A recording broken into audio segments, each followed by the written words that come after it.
Сокулук районунда WhatsApp мессенджеринен бир нече тайпа түзүп, кыска убакытта акчаларын 2 эсе көбөйтүп берем деп жабырлануучуларды 10 миллион сомго алдап кетти деген аял кармалды. Бул туурасында Чүй облустук милициянын маалымат кызматы билдирди. Күнтүү айылынын жашоочусу райондук ички иштер бөлүмүнө арыз менен кайрылып, аял акчасын көбөйтүп берүүнү убадалап, 187 миң сомун алып, ошол бойдон бербей жатканын айткан. Тергөө учурунда кийинки жагдай такталган. Аял WhatsApp мессенджеринде карапайым жана улуу курактагы адамдардан турган бир нече тайпа түзүп, аларга кыска убакыттын ичинде акчаларын 2 эсе көбөйтүп берем деп алдоо жолу менен акча котортуп алган. Учурда ал аялга чара көрүү боюнча бир топ жарандардан арыз түшүп, алдап алынган каражат 10 миллион сомдон ашык экени такталды деп айтылат маалыматта. Бул факты боюнча Кылмыш жаза кодексинин 209-беренеси алдамчылык менен кылмыш иши козголгон. Ыкчам иликтөө иштеринин натыйжасында Бишкек шаарынын 38 жаштагы тургуну кылмышка шектүү катары кармалып, соттун чечими менен камакка алынды.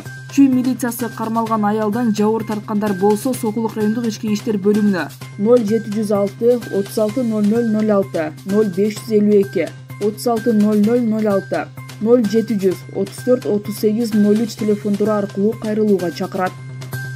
Чүй облусунун Сокулук районунда өздөрүнүн күч түзүмдөрүнүн кызматкери катары тааныштырган жарандар ишкерди уурдап кетишкен. Ал 2 күндөн кийин Ош облусунун Ноокат районунан табылып, шектүүлөр кармалды. Бул туурасында ИИМдин маалымат кызматы кабарлады. Билдирмеге караганда 22-июнь күнү арыз ээси 46 жаштагы тууганын Сокулук айылында белгисиз адамдар күч колдонуп BMW X5 үлгүсүндөгү унаага салып кеткенин айтып, милицияга кайрылган. 23-июнда Сокулук райондук ички иштер бөлүмү тарабынан Кылмыш жаза кодексинин 165-беренеси адам уурдоо менен иш козголуп, тергөө иштерине ИИМдин 3-башкармалыгынын ыкчам кызматкерлери да тартылган. Милициянын версиясы боюнча кылмышкерлер өздөрүн күч түзүмдөрдүн биринин кызматкери катары тааныштырып, ишкерди алдоо жолу менен унаага салып кетишкен. Видео байкоо камераларынын жардамы менен унанын мамлекеттик номери аныкталды. Бул чет элдик уна бир жума мурда сатып алынганы белгилүү болгон. Андан соң алар Ош тарапка кеткени тастыкталган. Бир күндөн кийин Ноокат райондук милициянын кызматкерлери шектүү унаны ошол жактагы айылдан байкашкан. Көрүлгөн чаралардын натыйжасында жабырлануучуну табууга мүмкүн болду. ИИМ кызматкерлери шектүүлөр жана уурдалган жаран турган үйгө кирип барып кармады деп айтылат маалыматта.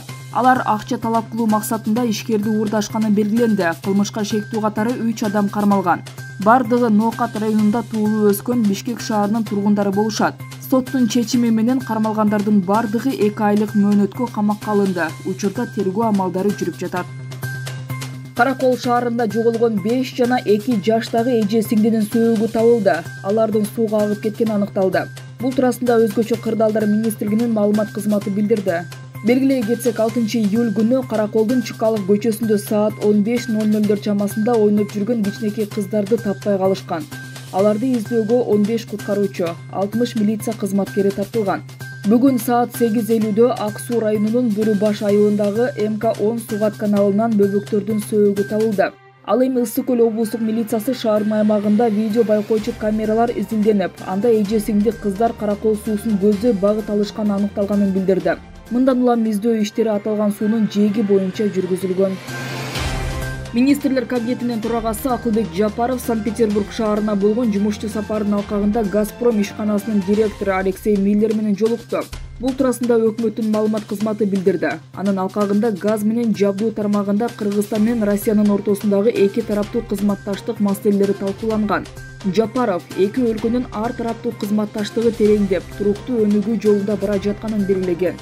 Өз кезегинде Миллер Кыргызстан Газпромдун ишенимдүү өнөктөшү болуп саналаарын айткан. Биздин энергетика жаатында жана газ боюнча кызматташууда мамилелерибиз аябай бекем. Мындай кызматташтыкты өнүктүрүүнүн чоң потенциалы бар экенине көзүбүз жетип турат, деди Миллер. Ошондой эле тараптар Кыргызстанда компания тарабынан социалдык маанилүү долбоорлорду ишке ашыруу боюнча күн тартибиндеги маселелерди карашканы айтылды.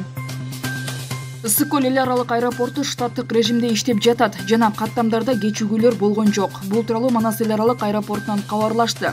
Кечээ 6-июлда Тамчы айылында мөндүр аралашкан жамгыр жааган. Мөндүр саркынды суулар агуучу түтүктөрдү жаап калып, натыйжада Ысык Көл аэропортунун жүргүнчүлөрдү каттоочу бөлүгүн суу каптап кеткен. Түзүлгөн кырдаал 30 мүнөттүн ичинде чечилген. Аэропорттун жүргүнчүлөрдү каттоочу бөлүгүн суу каптап кеткендиги боюнча социалдык баракчаларда видеолор тараган.